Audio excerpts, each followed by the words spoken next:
अस्सलाम वालेकुम। प्रोग्राम सवालनामा के साथ मैं हूं इमरान सनाउल्लाह। नाज़रीन, 26वीं आईनी तरमीम को भी एक साल भी नहीं हुआ कि 27वीं आईनी तरमीम की बाज़गश्त है और इसके साथ साथ बिलावल भुट्टो ने जो ट्वीट की और कुछ नुकात शेयर किए उसके बाद काफ़ी शोर शराबा हमें नजर आ रहा है। लेकिन साथ ही साथ कुछ सियासी मुलाकातें भी हो रही हैं, जोड़ तोड़ का सिलसिला भी उरूज पर पहुंच चुका है। अभी तक किसी के पास उसका कोई ऑथेंटिक ड्राफ्ट नहीं है, लेकिन इसके बावजूद भी कुछ लोग उसकी हिमायत कर रहे हैं और कुछ लोग उसे मुस्तरद कर रहे हैं।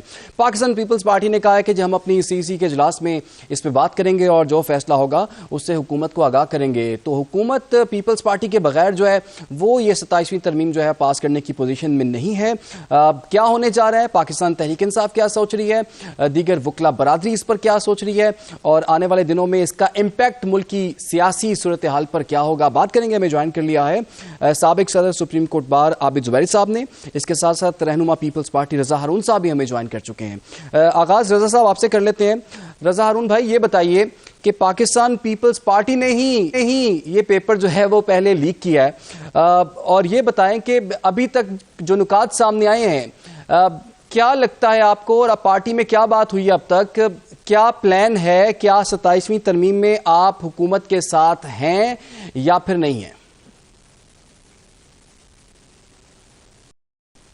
सीसी के इजलास में जहां तक आइन में तरमीम का मामला है, नहायत ही संजीदा अमल होता है और इसलिए कि आइन की तरमीम जो है वो पाकिस्तान के सुप्रीम आइन मतलब सुप्रीम कानून कहलाता है ना पाकिस्तान का आइन। और बेसिकली आइन जो है वो सियासी जमातों के दरमियान मुआहिदा नहीं बल्कि पाकिस्तान के अवाम और पाकिस्तान की रियासत के दरमियान एक फायदा है, एक मुआहिदा है जिसको के मुंतखब नुमाइंदों को ये हक दिया जाता है अवाम के कि वो उसमें तरमीम कर लें या बेहतरी ले आए या उसकी तखफीफ कर दें।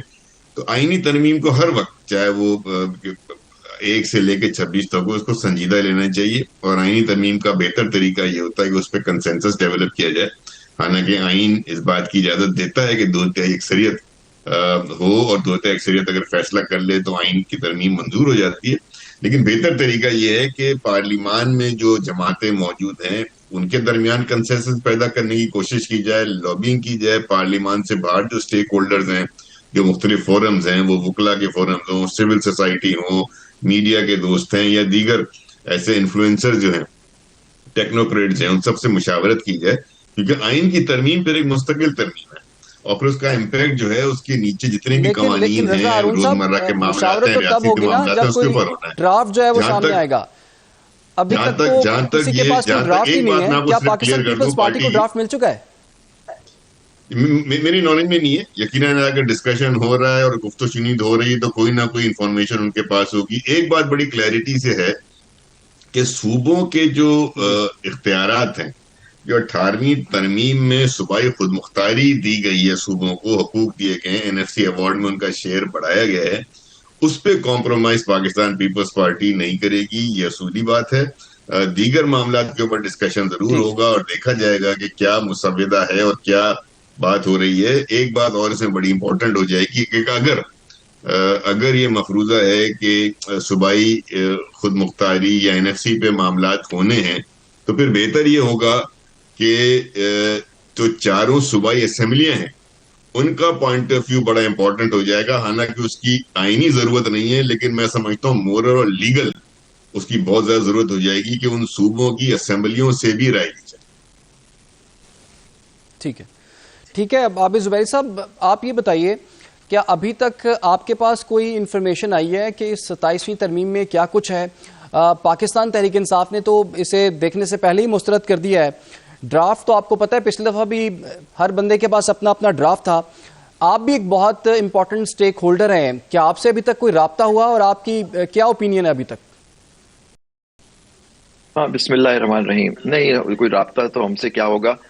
ये मैं बात सुन रहा था, इतने सीनियर पॉलिटिशियन है रजा साहब, ये इन्होंने कहा कि बात इन्होंने बिल्कुल सही कही कि ये संजीदा तौर पे लेना चाहिए, इस पे बहस होनी चाहिए। लेकिन 26वीं तरमीम भी तो आफ्टर ऑल इनकी जमात ने और बाकी जमातों ने पास की, और जिस रात के अंधेरे में पास की, उस वक्त भी ड्राफ्ट किसी ने, इनके लेजिस्लेटर्स ने नहीं देखा था। ये टीवी पे, आप लोगों की टीवी पे बात चलती रही कि जी हमें तो अभी देखा ही नहीं, लेकिन आप देखिए 2 दिन में वो पास हो जाता है और सदर मुमलिकत उस पर साइन कर देते हैं। मैं आपको बताता चलूं, जो बिलावल भुट्टो जरदारी साहब, चेयरमैन साहब ने वो की ट्वीट, उसी से हमें कुछ चीजें पता लगी हैं, लेकिन वो किस शेप में होगी, क्या होगी, इसका नहीं पता। लेकिन मैं आपको एक बात बताता चलूं, जो अब यह सिचुएशन हो गई है, जो हमारी पार्लियामान है, मेरे हिसाब से विद अटमोस्ट रिस्पेक्ट के वो एक रबर स्टैम्प का रोल है उसका, और इससे ज्यादा कोई रोल नहीं रहा। ये ड्राफ्ट जहां से भी बनेगा, बन के आएगा, ये उसको पास करेंगे।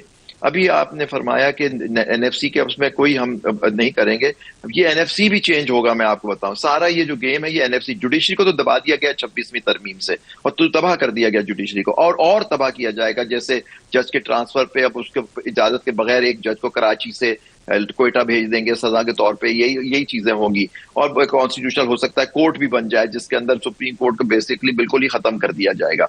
तो ये सारी चीजें होंगी, लेकिन लोगों को उससे फर्क नहीं पड़ता। लेकिन 18वीं तरमीम के अंदर जो अचीवमेंट्स थी, जिसके अंदर से खुद सूबाई खुद मुख्तारी, एनएफसी और ये सारी चीजें, वो भी रोल बैक होंगी। अब किस हद तक होती हैं, तो ड्राफ्ट आएगा तो पता लगेगा। और मैं आपको ये बात बताऊं, ये जो लेजिस्लेटर्स हैं, ये उसको पास भी करेंगे अनफॉर्चुनेटली, क्योंकि जरूर इनको कहा होगा अगर हुकूमत में रहना चाहते हो तो इसको मानो, वरना फिर जो यहाँ मैटर करते हैं वो अपना फैसला खुद कर लेंगे। तो ये देखिए, जुडिशरी तो बिल्कुल खत्म हो गई है, और अब जो थोड़ी बहुत चीजें रह गई हैं उनको फर्दर बंद कर दिया जाएगा। तो बेहतर यही है कि जो पीछे हैं वो सामने आके, और हुकूमत की इत्तेहादी जमातों का तो ये दावा है कि हम तो अदालती इस्लाहात इससे लेकर आ रहे हैं, और आप कह रहे हैं कि जुडिशरी खत्म हो रही है, उसकी आजादी खत्म हो रही है। बिल्कुल बिल्कुल देखें, जुडिशल कमीशन के अंदर पॉलिटिशियन, ये पार्लियामान के मेंबरान का और उनके हवारियों का, लॉ मिनिस्टर और अटॉर्नी जनरल खुद एग्जीक्यूटिव का हिस्सा होते हैं, वो लेजिस्लेटर्स के साथ उसके बैठते हैं। फिर बार काउंसिल में जो आजकल हमारी ग्रुपिंग हो गई है, उसमें जो हुकूमत वक्त के जो ग्रुप्स हैं वो कंट्रोल कर रहे हैं बार काउंसिल का, वो मेंबरान होते हैं। जुडिशरी जजेस माइनॉरिटी में चले गए, अपनी मर्जी के जजेस बनाते हैं, अपनी मर्जी की बेंचेस बना। कॉन्स्टिट्यूशनल कोर्ट किस फॉर्म में बनेगा, कौन जजेस जाएंगे, किस तरह से वो अपॉइंट होंगे, सारे मामले कॉन्स्टिट्यूशन चल जाएंगे, तो सुप्रीम कोर्ट की हमारी क्या हैसियत रह जाएगी। तो ये सारी चीजें हमें देखनी होंगी। लेकिन ड्राफ्ट आएगा तो 26वीं तरमीम पे अभी तो केस ही चल रहा था, 1 साल आप कहते थे, अभी 1 साल, अब 1 साल हो गया। अक्टूबर में हुई थी 26वीं तरमीम, आपको याद होगा। हमें तो अच्छी तरह याद है कि उस दिन सुप्रीम कोर्ट आजाद अदलिया का जनाजा निकला था। अब बाकी जो थोड़ी बहुत रह गया, उसमें शायद और मकबरा बनाने की जरूरत पड़ गई है, तो वो भी हो जाएगा अब इस 27वीं तरमीम में। देखें, जुडिशरी को बिल्कुल खत्म कर दिया। क्योंकि देखिए, मेरे और आपके सबसे ज्यादा जो केसेस होते हैं हुकूमत के खिलाफ होते हैं, वो कॉन्स्टिट्यूशनल केसेस होते हैं। वो अपनी मर्जी की बेंचेस बना रहे हैं, अपनी मर्जी के जजेस उसमें अपॉइंट कर रहे हैं, जो समझते हैं उनके हक में होंगे तो सारे फैसले। तो फिर हमें और आप कहाँ जाएंगे? ये वक्त बदलेगा, जब वक्त बदलेगा तो जब इन लोगों को जरूरत पड़ेगी आजाद अदलिया को, तो वो जजेस बैठ के उनकी जो उस वक्त के लोग होंगे उनके हक में फैसले कर रहे होंगे। रजा हारून साहब, आप तो बड़ी, जिसे कहते हैं, संजीदगी के साथ और बड़ी डिवोशन के साथ हुकूमत के साथ बैठे हुए हैं, हुकूमत के इत्तेहादी भी हैं, और आप ही की वजह से हुकूमत चल रही थी पहले, और अगर आप साथ नहीं देंगे तो ये 27वीं तरमीम भी नहीं होगी। 26वीं तरमीम में भी हमने देखा कि बिलावल भुट्टो जरदारी ने लीडिंग रोल जो है वो प्ले किया। इतनी आप एफर्ट कर रहे हैं, लेकिन जो दूसरी तरफ से आवाज़ें आ रही हैं कि इससे तो जी जमहूरियत को खतरा है, इससे अदालत की आज़ादी जो है वो कॉम्प्रोमाइज़ हो रही है, तो पार्टी के अंदर इस वक्त क्या सोच है? देखिए, पार्टी में जमहूरी सोच है, और जमहूरी रवायात के मुताबिक पार्टी की जो सेंट्रल बॉडी एग्जीक्यूटिव कमेटी, वहां पे इस पे डिबेट हो रही है इस वक्त। आबिद जुबैरी साहब एक सीनियर वकील हैं और बहुत ही काबिल हैं। मैंने इनकी आर्गुमेंट सुने थे अभी सुप्रीम कोर्ट में, अब तो हमें लाइव देखने का मौका मिलता है। बड़े जबरदस्त आर्गुमेंट्स थे, और वो जो आर्गुमेंट्स थे उसी की बुनियाद पर मैं समझता हूँ कि देखे ना, वही कंफ्यूजन है ना कि ये बेंच है या कोर्ट है। ये लेकिन आज के आर्गुमेंट जो है वो आपके खिलाफ है उनके।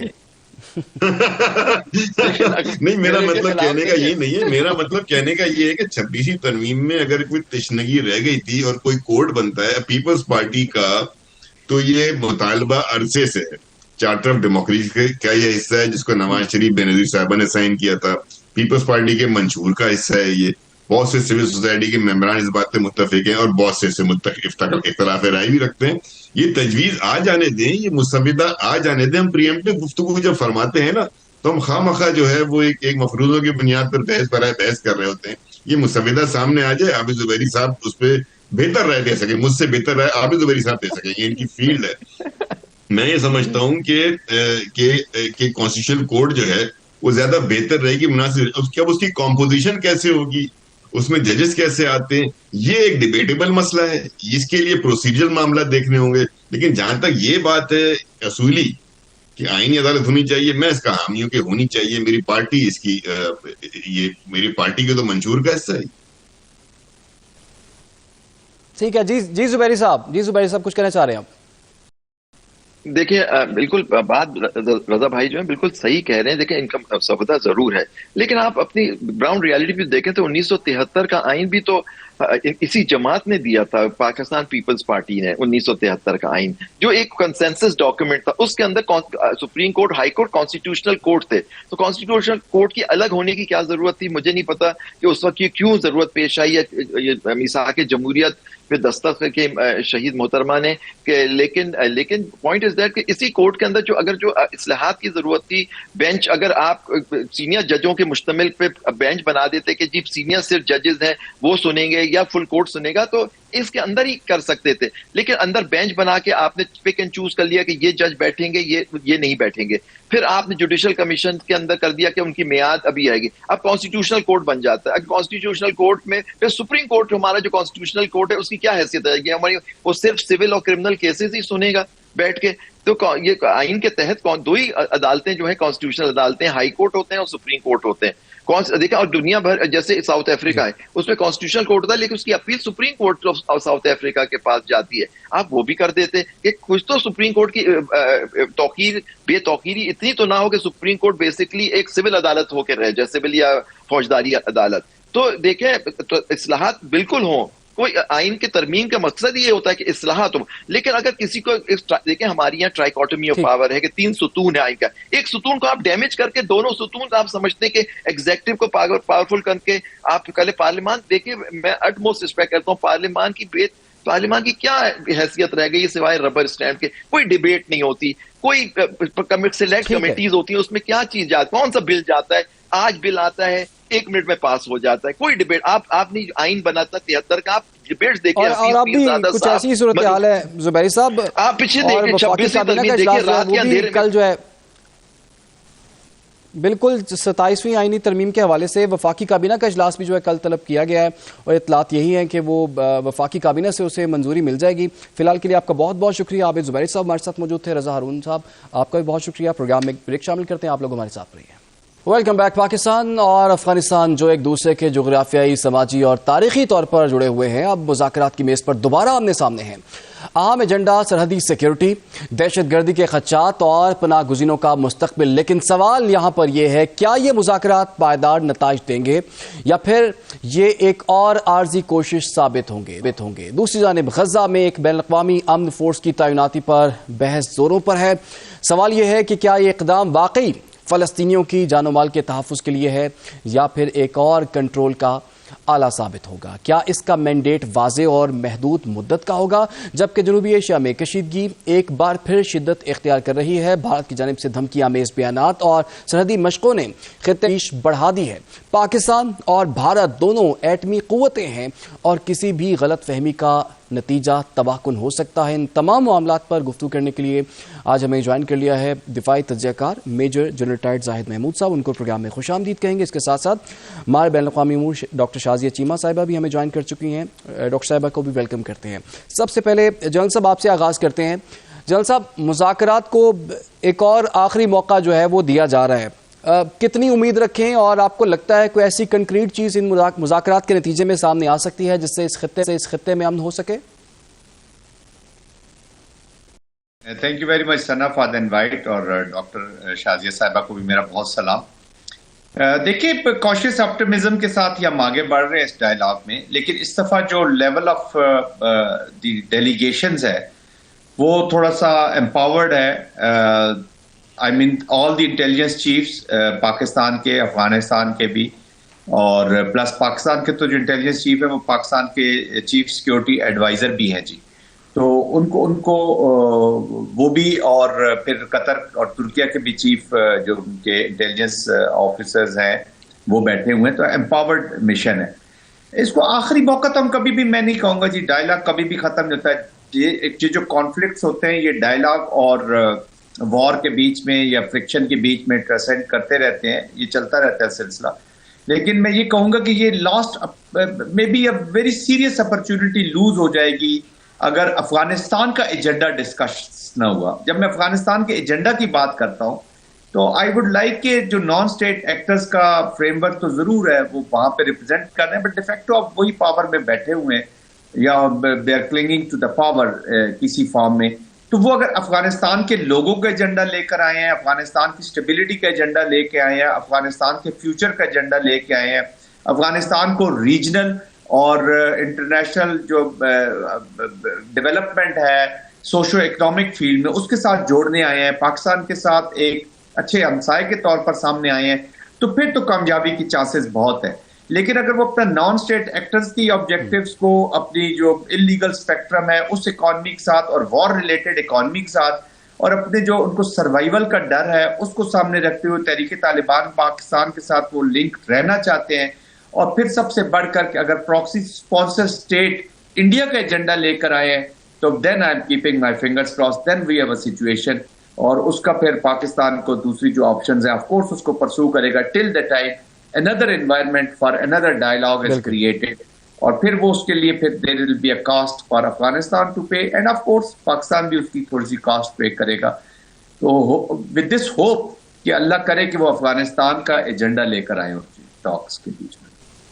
अच्छा डॉक्टर साहिबा, पहला तो मसला ये है कि जो अफगान तालिबान रजीम है वो तो ये बात मानने को तैयार ही नहीं है कि टीटीपी के लोग जो उनकी क़यादत जो है वो अफगानिस्तान में मौजूद है। जब तक वो ये मानेंगे नहीं तब तक उनके खिलाफ कार्रवाई कैसे करेंगे?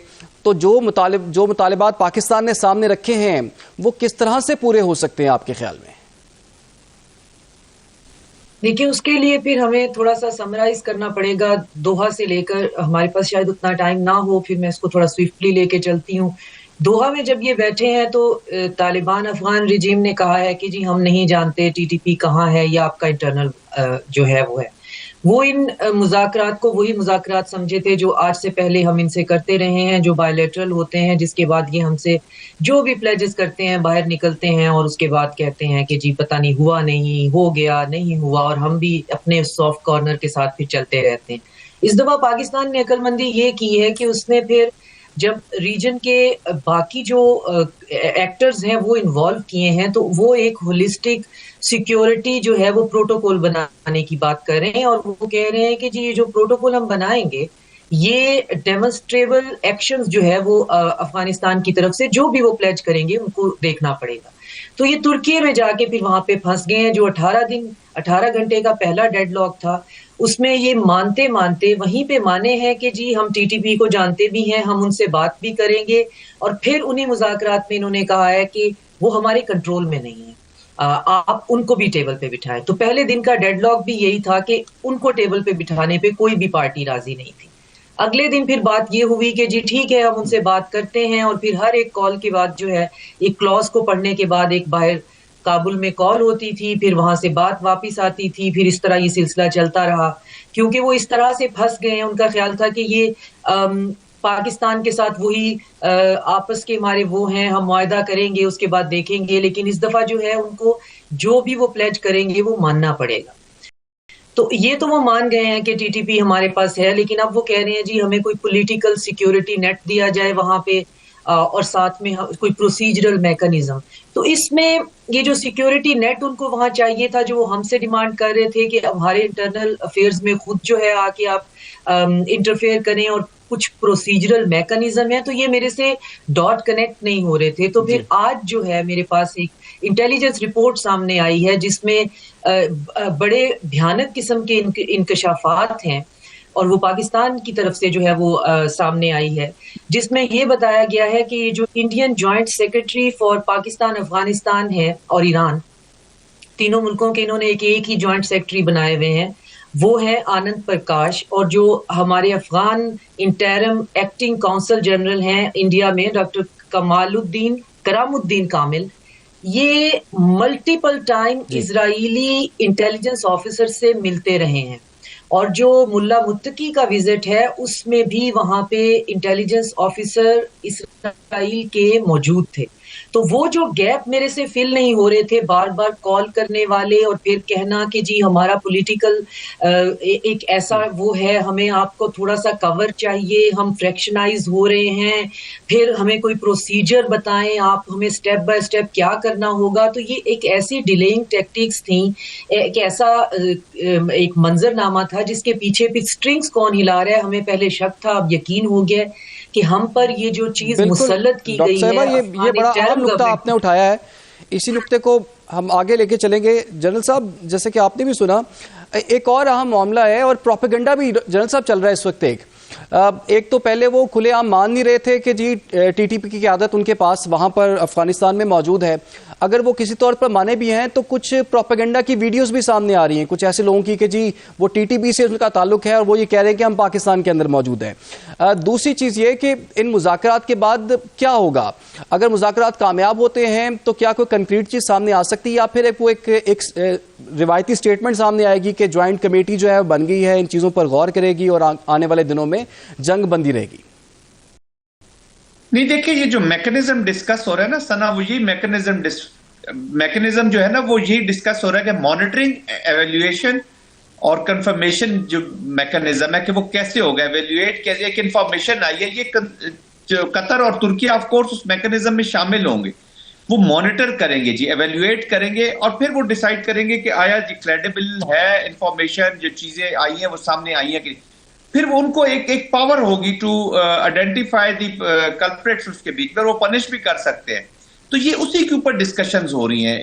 It is a wholesome mechanism establish होगा, तो तभी जाकर पाकिस्तान को, जब तक इस चीज की गारंटी नहीं मिलेगी, पाकिस्तान आगे नहीं बढ़ेगा। और ये दोनों मालिक के लिए ऑफ कोर्स जब सना नेगोशिएशंस होती है ना, ये नहीं होता कि वन वे ट्रैफिक चल रही होती है और जो पाकिस्तान कह रहा है वही पॉइंट ऑफ व्यू एक्सेप्टेंस उसकी हो रही हो। ऑफ कोर्स वो भी अपनी कुछ चीजें कुछ जेन्युइन होंगी, कुछ उन्होंने क्राफ्ट की होंगी, कुछ उन्होंने लीवरेज के तौर पर वो एक्स्ट्रा, जैसे वो पाकिस्तान को कह रहे हैं जी आप गारंटी दें कि अमेरिका के जो ड्रोन है वो आपकी सरजमीन से नहीं आएंगे, तो कौन कैसे गारंटी दी जा सकती है? आपका अमेरिका के साथ इंडिपेंडेंट आपका मुआहदा है, अभी अमेरिकन आए हैं वो ईरान के ऊपर करके गए हैं, बहुत सी कंट्रीज की एयर स्पेस वो वायलेट करके गए, तो ये वो चीजें डाल देते हैं to establish to enjoy a leverage dialogue के बीच में, गिव एंड टेक में, चले जी हमने वो छोड़ दिया आप ये छोड़ दें, एक मिड कोर्स की तरफ आप चले जाते हैं। But most important thing is कि रिकग्निशन एंड विल, अगर तो अफगानिस्तान अपनी विल शो कर देता है कि जी विल है, हम इसको एड्रेस करना चाहते हैं, जॉइंटली इसको एड्रेस करेंगे और ये मैकेनिज्म एस्टेब्लिश करेंगे, तो वो आपको पता चल जाएगा। और अगर मैंने जैसे बताया कि वो अपना एजेंडा परसू करेंगे तो आपको पता चल जाएगा कि हाउ सिंसियर दे आर। इसी मैकेनिज्म पे पहले भी डिस्कशंस बहुत हुई, एग्रीमेंट भी हो गया, फिर वापस चले गए।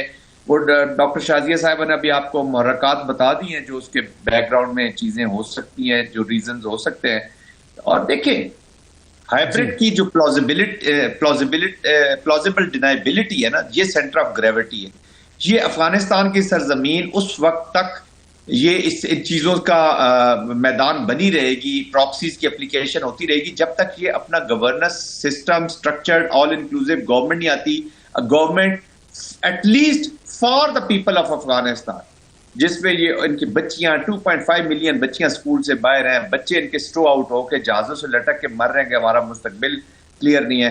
But this is there state, they have to decide कि हमने अपने मुल्क को किधर लेके जाना है। बट पाकिस्तान फिर ऑफ कोर्स जो हार्ड ऑप्शंस है फिर उसकी तरफ जाएगा। ये तो नहीं हो सकता कि पाकिस्तान हाथ पे हाथ धरे बैठा रहे। Pakistan has given maximum chances to the peace, Pakistan has given maximum chances to diplomacy and politics, और ऑफ कोर्स मिलिट्री ऑप्शन जो पाकिस्तान के पास है वो अब यूज अगर उसको करनी पड़ेंगी तो it's not good for both the countries, क्योंकि पाकिस्तान नीड स्टेबल अफगानिस्तान। ठीक है। अच्छा डॉक्टर शासी, जैसे जनरल साहब ने बात की थी विल की, तो आपको क्या लगता है तालिबान रजीम की विल है और क्या उनके पास कैपेसिटी भी है? उनकी पॉलिटिकल विल भी नहीं है और उनके पास कैपेसिटी भी नहीं है। पॉलिटिकल विल इसलिए नहीं है कि हम उनसे एक्सपेक्ट कर रहे हैं कि वो एक स्टेट की तरह बिहेव करें। वो नॉन स्टेट एक्टर हैं और पिछली कम से कम जो है, अगर हम 200-300 साल की इनकी डॉक्यूमेंटेड हिस्ट्री देख लें तो ये नॉन स्टेट एक्टर की तरह ही काम करते हैं।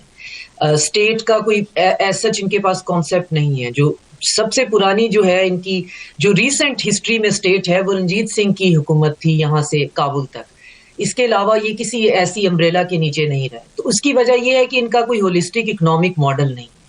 तो इकोनॉमिक मॉडल नहीं है तो फिर इनका ये फंडिंग का इशू जो है वो हमेशा से रहा है, क्योंकि ये लॉन्ग टर्म जो है अचीवेबल और सस्टेनेबल गोल्स के लिए इनके पास स्ट्रेटेजिक पेशेंस नहीं है, कलेक्टिव कॉन्शियसनेस में ही नहीं है। उस पर फिर बदकिस्मती ये है कि अशरफ गनी जैसे और तालिबान ये जो 2.0 जैसे लोग जो हैं इनके ऊपर मुसल्लत कर दिए जाते हैं, जो कि फिर ऐसे लोगों को वहां पे अपने साथ ले आते हैं जिनका अफगान के साथ वो कोई अफगान इंडिजिनस पॉपुलेशन वो है भी नहीं। तो वो जो सिविलियन है वो अपनी जगह पे पिसता रहता है और ये जो है ये अपनी तरह पे लूट खसूट जो है वो मारते करते रहते हैं। तो इनकी सारी पॉलिटिक्स जो है वो सैमसोनाइट के भरे हुए बैग, बोरियां और वाटर कूलर्स की है। यही इनकी हिस्ट्री है, इसी तरह ये चले हैं। अब इनको जो है जिस क्वांटिटी में अगर इसराइल की ये इन्वॉल्वमेंट है और हमारी इंटेलिजेंस एजेंसीज इनको इतना माइन्यूटली ऑब्जर्व भी कर रही हैं, तो पैसा जो है वो बहुत बेतहाशा इनके पास आ रहा है और उसी पैसे की वजह से ही शायद इनके अंदर 3-4 फ्रैक्शन हो गए हैं और अब ये दोबारा एक दूसरे के गले काटने पे आए हुए हैं। तो अब हमने ये देखना है कि हमें एक बैड और वर्स्ट में से चूज करना है। मैं पहले भी एक प्रोग्राम में अर्ज कर रही थी कि पॉलिटिशियंस के लिए और खासतौर पे एक स्टेट के लिए एज अ होल जब एक चॉइस ऐसी हो जिसमें बैड और वर्स्ट में से चूज करना हो, तो इसका मतलब ये होता है कि उसके पीछे बहुत सी गलत चॉइसेस ऑलरेडी मौजूद हैं। तो हमें सबसे पहले तो ये एडमिट करना चाहिए कि अफगानिस्तान के मामले में हमारी कोई भी कंसिस्टेंट पॉलिसी नहीं रही। हमने भी अपनी पॉलिसी को मेकशिफ्ट ही रखा है। हमें भी थोड़ा सा कुछ कहें तो हम कहते हैं नहीं जी ये बॉर्डर हमने नहीं हार्ड करना, लोगों का क्या बनेगा। कभी हम जाके अमेरिका से इनके लिए फंडिंग का बात कर रहे होते हैं, इनके फ्रोजन एसेट्स जो है इनको दे दें। कभी चाइना से कह रहे होते हैं इन्वेस्टमेंट ले जाएं। अभी पिछले दिनों सेंट्रल एशिया से एक रेलवे ट्रैक हम यहाँ लेके आ रहे थे और वो हमें आज ये ऑप्टिक्स और रेटोरिक दे रहे हैं कि हम एक स्टेट हैं और हम स्टेट की तरह बिहेव करना चाहते हैं। आप पाकिस्तान अपना हाउस इन ऑर्डर करें। तो अब मेरी जितने लोगों से बात हो रही है कि जी हम हार्ड क्यों नहीं हो रहे, तो उनके पास दो इसका जवाब है। एक ये कि इसके ऑप्टिक्स इस वक्त अच्छे नहीं होंगे क्योंकि हम इंटरनेशनल रूल्स को फॉलो करते हैं, तो हम अफगान पॉपुलेशन को इस तरह छोड़ देंगे तो इसके ऑप्टिक्स हमारे लिए अच्छे नहीं होंगे। और बी, अगर हमने ये वैक्यूम छोड़ दिया तो वो वैक्यूम जो हमारे एडवर्सरीज बहुत बुरी तरह से स्क्वीज कर रहे हैं उनके लिए बहुत खुला मैदान मिल जाएगा। तो ये हमें अभी फिलहाल स्ट्रेटेजिक पेशेंस से ही चलना है। हम अभी हार्ड स्टेट नहीं बनेंगे कि हम वैक्यूम वहां पे क्रिएट नहीं करना। अब तालिबान रेजीम जो है अब वो पता नहीं कितना अरसा टिकती है, कितना टिकती है, और उसके बाद अशरफ गनी की तरह एक चार्टर प्लेन जो है कौन कौन कहाँ डॉलर से भरकर लेके जाता है। लेकिन हमारे लिए जो एक न्यूआंस है, एक डिलेमा है, ये वही है। हम 180 पे वहीं आके खड़े हुए हैं। ये मेरा ये कहना है कि अगर ये किसी एग्रीमेंट पे सिग्नेचर कर भी देते हैं, इनके पास कोई कैपेसिटी नहीं है कि वहां पे 30 से ज्यादा वहां जो डॉक्यूमेंटेड फ्रैक्शंस हैं वो इनके कंट्रोल में भी हैं। ये चाहे जितना भी दावा करें, इनको आप दिहाड़ी पे, मंथली पे, वीकली पे पैसे दें और आप इनसे जो भी करवा लें। तो जो रेंटे टेररिस्ट और रेंटे जहाद की एक मैन्युफैक्चरिंग वहां पे बनी साहब, आपने बिल्कुल ठीक कहा कि इन्होंने तो इतने सालों से काम यही किया है, उनको आदत भी उसी चीज की पड़ी हुई है। और आपने बिल्कुल ठीक कहा कि उनकी ना तो विल है ना तो उनकी कैपेसिटी है। फिलहाल के लिए डॉक्टर शाजी चीमा साहब आपका बहुत शुक्रिया, जनरल साहब ने हमें वक्त दिया, आपका बहुत शुक्रिया। और एक और जी मुज़ाकरात का सेशन चल रहा है और काफ़ी ज़्यादा उम्मीदें भी हैं, और ना सिर्फ पाकिस्तान और अफगान तालिबान रजीम मुज़ाकरात कर रहे हैं बल्कि कुछ दीगर ममालिक भी जैसे कतर है और तुर्की है और सऊदी अरब का नाम भी इसमें सामने आ रहा है कि दीगर ममालिक भी कोशिशें कर रहे हैं कि पाकिस्तान और अफगान तालिबान के जो मुज़ाकरात हैं वो कामयाब हों और उससे खित्ते में कुछ अमन भी हो। एक और अहम डेवलपमेंट ये भी है कि जी ईरान ने पाकिस्तान और सऊदी अरब दिफाई मुआहदे में शमूलियत की ख्वाहिश का इजहार कर दिया है। तो इसके कितने चांसेस हैं और इसका क्या इम्पैक्ट होगा, आने वाले प्रोग्राम से हम इस पर भी बात करेंगे। फिलहाल एक छोटी सी ब्रेक, आप लोग हमारे साथ रहिए। वेलकम बैक नाज़रीन। दिल इंसानी जिस्म का वो उज़्व है जो जिंदगी की अलामत है, मगर जब यही दिल अचानक अपना काम छोड़ दे तो चंद लम्हों में जिंदगी और मौत के दरमियान फासला रह जाता है। आज हम बात करेंगे दो इंतहाई अहम मगर अक्सर एक दूसरे के मुतरादिफ समझे जाने वाले अमराज पर, हार्ट अटैक और कार्डिक अरेस्ट। अगरचे दोनों दिल से मुताल्लिक हंगामी हालतें हैं, मगर इनकी वजूहात, अलामात और इलाज एक दूसरे से बिल्कुल मुख्तलिफ है। हार्ट अटैक इस वक्त होता है जब दिल के किसी हिस्से को खून की फराहमी रुक जाए, जबकि कार्डियक अरेस्ट में दिल अचानक धड़कना बंद कर देता है। इन दोनों के दरमियान फर्क को समझना बरवक्त तशखीस, मौसर इलाज और मरीज की जान बचाने के लिए निहायत जरूरी है। प्रोग्राम में यूरोपीय माहौलियाती एजेंसी की हालिया रिपोर्ट की भी बात करेंगे, जिसके मुताबिक अमराज कल्ब से होने में से एक मौत को माहौलियाती खतरात जैसे फजाई आलूदगी को कम करने से रोका जा सकता है। साथ ही साथ ये भी हम जानेंगे कि पाकिस्तान में तकरीबन 50% हार्ट अटैक के मरीजों की उम्र 49 साल से कम क्यों है। इस इंतहाई अहम मौजू पर बात करने के लिए आज हमें ज्वाइन कर लिया है माहिर अमराज कल्ब डॉक्टर औरंगजेब सिद्दीक मान साहब ने। डॉक्टर साहब, आपके वक्त का बहुत शुक्रिया। डॉक्टर साहब, सबसे पहले तो ये बताइएगा, बहुत से लोगों को यही नहीं पता कि कार्डियक अरेस्ट और हार्ट अटैक में फ़र्क क्या होता है। आप थोड़ा सा बताइए, क्या ये सिमिलर है या इनका इलाज थोड़ा सा मुख्तलिफ होता है? जी, अस्सलाम वालेकुम। Thank you very much for inviting me. आपने मुझे मदऊ किया, आपका बहुत शुक्रिया। देखिए, हार्ट अटैक और कार्डियक अरेस्ट, जिस तरह आपने अपने इंट्रोडक्शन में बताया, हार्ट अटैक और कार्डियक अरेस्ट जो हैं वो मिलती जुलती चीज़ें हैं, लेकिन साथ ही साथ ये मुख्तलिफ भी हैं। हार्ट अटैक जो है वो कार्डियक अरेस्ट की वजह बन सकता है, लेकिन इसके साथ साथ कार्डियक अरेस्ट की और भी बहुत सारी वजूहात हो सकती हैं। सिर्फ एक हार्ट अटैक जो है उसकी वजह से ही कार्डियक अरेस्ट नहीं होता, और हर हार्ट अटैक जो है वो कार्डियक अरेस्ट की वजह नहीं बनता। कार्डियक अरेस्ट की वजह और भी वजूहात और भी हो सकती हैं। मिसाल के तौर पे अगर कोई एक्सीडेंट के बाद भी कार्डियक अरेस्ट हो सकता है, मिसाल के तौर पे सडन सदमा मिलने पे भी हो सकता है। इसी तरह कुछ बीमारियों में, जिस तरह जिगर की बीमारी है, गुर्दे की बीमारी है, ऑपरेशन के दौरान जिस्म के कुछ केमिकल्स हैं, सोडियम, पोटेशियम, ये इन केमिकल्स की एबनॉर्मेलिटीज से भी कार्डियक अरेस्ट हो सकता है। सो कार्डियक अरेस्ट की मल्टीपल रीजंस हैं, और उनमें से एक रीजन जो है वो हार्ट अटैक है। अच्छा डॉक्टर साहब, ये भी बताइएगा, अभी जो रिसर्च सामने आई है कि पाकिस्तान में तकरीबन 50% जो हार्ट अटैक के मरीजों की उम्र जो है वो 49 साल से कम है, जबकि 15% मरीजों की उम्र जो है वो 40 साल से भी कम है। तो ये रिसर्च जो है वो कितनी अलार्मिंग है? जी, unfortunately this is true, and this is true in of the world.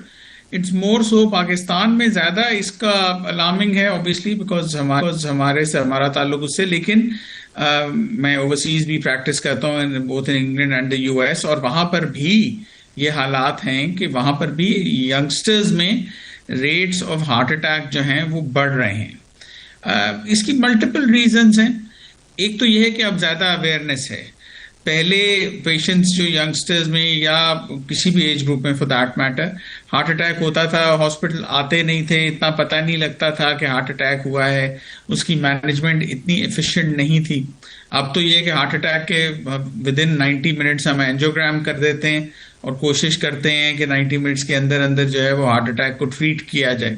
सो एक तो अवेयरनेस ज्यादा है, फिर ऑब्वियसली डिफरेंट लाइफस्टाइल फैक्टर्स भी इसमें आ गए हैं। फॉर एग्जांपल हम स्मोकिंग की बात करते हैं, सारी उम्र से हम स्मोकिंग के खिलाफ सुनते आए कि बहुत खतरनाक है, बहुत खतरनाक है, बिल्कुल है।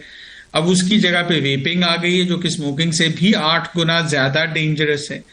फिर इसी तरह रिक्रिएशनल ड्रग यूज है, इसी तरह फूड हैबिट्स हैं, इसी तरह लाइफस्टाइल फैक्टर्स हैं। ये सारी चीजें जो हैं ये मिलकर हार्ट अटैक का रिस्क जो है वो बढ़ा रही हैं, यंगस्टर्स में भी इन जनरल, और ओवरऑल जो है पॉपुलेशन में भी, otherwise as well in all age groups. अच्छा डॉक्टर साहब, अगर किसी को हार्ट अटैक जो है वो आ रहा है और उसे महसूस हो रहा है, तो सबसे पहले उसे क्या करना है हॉस्पिटल पहुंचने से पहले? देखिए, पहली चीज तो यही है कि जल्दी से जल्दी हॉस्पिटल पहुंचे, लेकिन उस दौरान कोशिश करें कि भाग दौड़ से परहेज करें। ये मत सोचें कि अच्छा मुझे बदहजमी हो रही है, क्योंकि हार्ट अटैक की अलामात जो हैं वो काफ़ी बदहजमी से मिलती जुलती हैं। तो लोग समझते हैं कि अच्छा बदहजमी हो रही है तो चलो मैं थोड़ा सा चल फिर लूँगा तो शायद बेहतर हो जाए। उसके बाद कोशिश करें कि अगर आपके करीब कोई मेडिकल स्टोर है, वहाँ से डिस्प्रिन की गोली है, ये बड़ी आराम से मिल जाती है, डिस्प्रिन की गोली मंगवा के खाएं। और बेहतर है कि एक नहीं 4 गोलियां जो 75 मिलीग्राम वाली जो होती हैं वो 4 गोलियां खाएं, उसका ज़्यादा इफेक्ट है, वो फौरन वो करें। और उसके बाद अगर आप करीबी किसी भी, अगर कार्डियक सेंटर के पास नहीं रहते तो किसी भी हॉस्पिटल जाकर वहां पे उन्हें कहें कि आपको चेक करें, आपकी ईसीजी करें, आपको ऑक्सीजन दें। ये चीजें हैं जो कि इनिशियल स्टेप्स हैं जो कि आपकी जान बचा सकते हैं।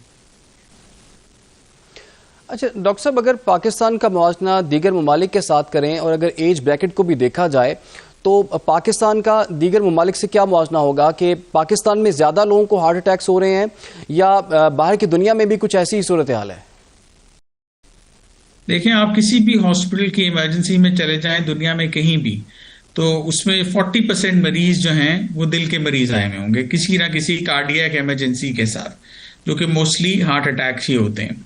सो एक बात तो ये है कि पूरी दुनिया में हार्ट अटैक का इंसिडेंस जो है वो एक मेजर डिजीज है और इसका किसी भी माशरे में ये काफी कॉमन है। उसके अलावा क्या हम ये कहें कि जी अगर पाकिस्तान में ये बाकियों से ज्यादा है, ये है। WHO की रिपोर्ट आई थी कि पिछले 5 साल में हार्ट डिजीज का इंसिडेंस पाकिस्तान में दुगना हो गया है और इस वक्त वो ये कह रहे हैं कि आपकी 30% पॉपुलेशन जो है वो हार्ट डिजीज से सफर करती है, जो कि 5 साल पहले वो लेस देन 10% थी। सो ये बात बिल्कुल है कि हमारे यहाँ हार्ट डिजीज जो है it is on the rise, heart disease बढ़ रही है और ये काफी अलार्मिंग है। अच्छा डॉक्टर साहब, अभी हाल ही में यूरोपीय माहौलियाती एजेंसी की हालिया रिपोर्ट जो है वो भी सामने आई है और उसके मुताबिक अमराज क़ल्ब से होने वाली जो 5 में से 1 मौत है ना, वो माहौलियाती ख़तरात जैसे फ़ज़ाई आलूदगी को कम करने से उसे रोका जा सकता है। तो हार्ट अटैक का फ़ज़ाई आलूदगी से क्या कनेक्शन है और किस तरह से ये कम हो सकती है? देखिए, वो जिस तरह कार्डियक अरेस्ट की अभी बात हो रही थी कि कार्डियक अरेस्ट की मल्टीपल कॉजेज हैं, तो air pollution can lead to that in severe cases, routinely नहीं। मैं ऐसे ही लोगों को खौफ नहीं दिलाना चाहता कि अगर एयर क्वालिटी इंडेक्स जो है वो ड्रॉप करेगी तो आप सोचेंगे इससे तो मुझे कार्डियक अरेस्ट हो जाएगा, लेकिन हाँ, एक हद से ज्यादा होगा तो इफेक्ट उसका होता है। अच्छा, साथ ही ये जितना ये आपका पोल्यूशन है उसकी वजह से जो ऑक्सीजनेशन है लंग्स में और फिर as a result of that जो ब्लड की ऑक्सीजनेशन है और फिर ऑक्सीजन सप्लाई हार्ट को भी और आपके ब्रेन को भी, वो भी इससे कॉम्प्रोमाइज होती है, उसमें भी कमी आ सकती है और उसकी वजह से भी काफी सीरियस असरात हो सकते हैं जिनमें कि मौत का रिस्क भी है। सो पोल्यूशन ऑब्वियसली कंट्रीब्यूट करती है और डायरेक्टली ये कंट्रीब्यूट कर सकती है in terms of heart disease और इनडायरेक्टली ये कंट्रीब्यूट कर सकती है फेफड़ों की बीमारियों की सूरत में। सो दोनों तरह से इसके काफी मुज़र असरात तो हैं और वो डॉक्यूमेंटेड हैं, वो कोई ऐसी बात नहीं है कि सिर्फ शक है, वो क्लियर और साबित हो चुके हैं साइंस से और रिसर्च से कि ये हो सकता है। तो डॉक्टर साहब, अभी हम जो देख रहे हैं इस वक्त लाहौर में और दीगर शहरों में, पंजाब में ख़ास तौर पर स्मोक बहुत ज़्यादा है और गला ख़राब, नज़ला और इस तरह की बीमारियां लोगों में फैल रही हैं। जो दिल के अमराज में मुब्तला लोग हैं वो इस स्मोक में अपनी हिफाजत किस तरह से कर सकते हैं? देखिए, स्मोक का incidence obviously certain times of the day में होता है, तो कोशिश करें कि उस वक्त अवॉइड करें बाहर जाना। फिर घर के अंदर अगर आप हैं, एयर प्योरीफायर्स अवेलेबल हैं, वो थोड़ी सी उनकी कॉस्ट है, थोड़ी सी कीमत है, लेकिन बहुत महंगे भी नहीं है, वो भी आप लगा सकते हैं घर में। इस तरह मास्क यूज कर सकते हैं। इसी तरह कोशिश करें कि ऐसे इलाके जहां पर कि स्मोक का इंसिडेंस ज्यादा हो आपके शहर में, वहां पे जाने से परहेज करें, तंग जगहों से परहेज करें, हवादार जगहों पे रहें। तो और वहां पे अगर हैं भी आप तो कोशिश करें कि जिस्मानी वर्जिश से परहेज करें अपने आप को। वहां पे अगर आप मौजूद हैं तो वहां पे ज्यादा भाग दौड़ ना करें, कोशिश करें कि उस एरिया से जल्द निकल जाएं, ज्यादा देर गैर जरूरी उस जगह पे वक्त ना गुजारें। सो ये मुख्तलिफ तदाबीर हैं जो की जा सकती हैं। अच्छा डॉक्टर साहब, अभी हमने नोट किया है कि कहा जाता है कि लाइफस्टाइल ठीक नहीं है, इस वजह से लोगों को दिल के अमराज में मुब्तला हो रहे हैं वो लोग। लेकिन ये भी देखने में आया है कि जो लोग जिम करते हैं, स्विमिंग करते हैं, हेल्दी एक्टिविटीज़ में होते हैं, हेल्दी डाइट खाते हैं, उन लोगों की भी हमने हार्ट अटैक से या कार्डियक अरेस्ट से उनकी अमवात देखी हैं। तो ऐसी कौन सी जो 5 अलामात हैं वो अगर आप हमारे नाज़रीन को बताना चाहें कि वो ये अलामात देख के अपने आप को खुद एग्जामिन कर सकें या करवा सकें? देखिए, ये प्रिसाइजली जज करना कुछ अलामात से कि आपको हार्ट अटैक होने लगा है या कार्डियक अरेस्ट होने लगा है, वो तो मुश्किल है, क्योंकि मैं ये नहीं चाहता कि मैं अलामात बयान कर दूं और वो लोगों को किसी और वजह से हो रही हो। जैसा मैंने कहा कि बदहजमी की जो अलामत है वो कई बार हार्ट अटैक से मिलती जुलती होती है। लेकिन मैं ये कहूँगा कि देखिए, आपके यंगस्टर्स हैं फॉर एग्जांपल, जो ज़्यादा आपकी जिम गोइंग पॉपुलेशन है ज़्यादा, वो यंगस्टर्स की है। अब यंगस्टर्स में सडन डेथ का इंसिडेंस हो रहा है, जिसे हम सडन कार्डियक डेथ बोलते हैं, वो बिल्कुल हो रहा है। लेकिन यंगस्टर्स में डेथ की और भी वजूहत होती हैं, हार्ट के वाल्व के प्रॉब्लम्स हो, हार्ट के मसल के प्रॉब्लम्स हो, आपकी फैमिली हिस्ट्री हो सडन डेथ की। तो इस तरह अगर आपने कहा कि अलामात, अगर खुदा ना खास्ता आपकी फैमिली में सडन कार्डियक डेथ की हिस्ट्री है तो आपको केयरफुल होना चाहिए। अगर आपकी फैमिली में हार्ट डिजीज की हिस्ट्री है तो आपको केयरफुल होना चाहिए। इसी तरह जो वेल नोन रिस्क फैक्टर्स हैं, diabetes, high blood pressure, smoking, high cholesterol, ये सब चीज़ें जो हैं, ये अगेन आपको मालूम है कि ये सब चीज़ें जो हैं रिस्क बढ़ाती हैं हार्ट अटैक का। सो इन चीज़ों के बारे में केयरफुल होना चाहिए। और सबसे इम्पोर्टेंट चीज़ मैं ये कहूँगा कि आम तौर पर ये सोचा जाता है कि हार्ट अटैक जब हो रहा होगा तो बहुत शदीद दर्द होगी और आदमी के पसीने छूट जाएंगे और बुरा हाल हो जाएगा। ऐसी बात अमूमी तौर पर नहीं होती। हार्ट अटैक के मरीज जो हैं वो कई बार सिर्फ इस अलामत के साथ पेश होते हैं कि वो कहते हैं कि मुझे ऐसे लग रहा है जैसे मेरी छाती पर बोझ पड़ा हुआ है या मेरी छाती में घुटन है। उनको दर्द नहीं होती, बल्कि कई बार तो हम ये कहते हैं कि अगर दर्द हो रही है तो वो शायद हार्ट अटैक नहीं है। हार्ट अटैक में दर्द एज सच बहुत कम होती है। हार्ट अटैक में घुटन की कैफियत होती है, छाती पर दबाव होता है। मरीज कहते हैं डॉक्टर साहब मुझे ऐसे लगता है जैसे मुझे खुल के सांस नहीं आ रहा, मेरी छाती पर बोझ पड़ा हुआ है। अगर इस तरह की अलामात आपको हों तो वो खतरनाक साइन है, उसमें बेहतर ये है कि आप फौरन अस्पताल जाएं। ठीक है। अच्छा डॉक्टर साहब, ये भी सुनने में आया कि यूरोप में कुछ एक ऐसा टेस्ट है जिससे काफ़ी पहले पता चल जाता है कि हार्ट की हेल्थ कितनी है या हार्ट अटैक के चांसेस कितने हैं इस बंदे को। क्या ऐसा कोई टेस्ट एग्जिस्ट करता है और पाकिस्तान में कोई ऐसी फैसिलिटी है? जी, टेस्ट सब डेवलप हो रहे हैं ऐसे कि जो कि risk of heart attack predict करते हैं। अभी वो साइंटिफिक डेटा के तौर पे यूज हो रहे हैं। अभी वो कॉमन प्रैक्टिस में हर जगह पर यूरोप में भी नहीं आए। कुछ टेस्ट हैं जो कि हम कोशिश भी कर रहे हैं कि अगर हम वो इंट्रोड्यूस पाकिस्तान में करा सकें। आपके सेल काउंट्स होते हैं जो कि प्रिडिक्ट करते हैं आपके हार्ट की वेसल्स की लाइनिंग की हेल्थ को। सो वो टेस्ट जो हैं वो अब आना शुरू हो गए और ये एस्टैब्लिश्ड हैं वो टेस्ट के, वो उनके जरिए आप अपना रिस्क ऑफ हार्ट अटैक जो है वो गेज कर सकते हैं। उनमें भी आप ये तो नहीं वो टेस्ट बताता कि आपको हार्ट अटैक होगा कि नहीं, लेकिन वो ये बता सकता है कि अगले 5 साल में आपके हार्ट अटैक का रिस्क क्या है और अगले 10 साल में क्या है।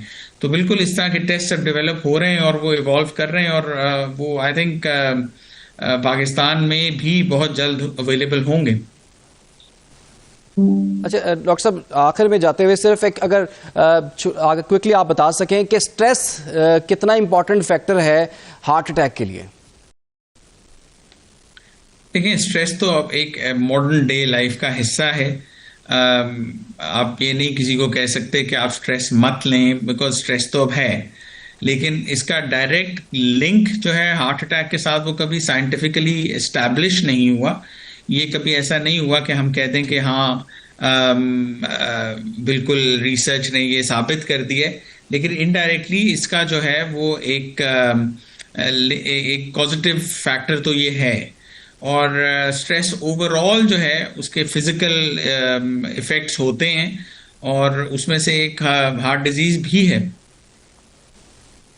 सही, ठीक है डॉक्टर साहब, बहुत बहुत शुक्रिया। डॉक्टर औरंगजेब सिद्दीक मान साहब हमें आगाह कर रहे थे और जैसा कि आपको पता भी चल गया कि बहुत से फैक्टर्स इसमें इन्वॉल्व हैं, किस तरह से हार्ट अटैक से बचा जा सकता है, अपनी हार्ट हेल्थ को किस तरह से इम्प्रूव किया जा सकता है, कौन सा लाइफस्टाइल अपना के आप दिल के अमराज से बच सकते हैं। अपना भी ख्याल रखें, अपने दिल का भी ख्याल रखें। प्रोग्राम से हमें दीजिए इजाज़त। अल्लाह हाफ़िज़।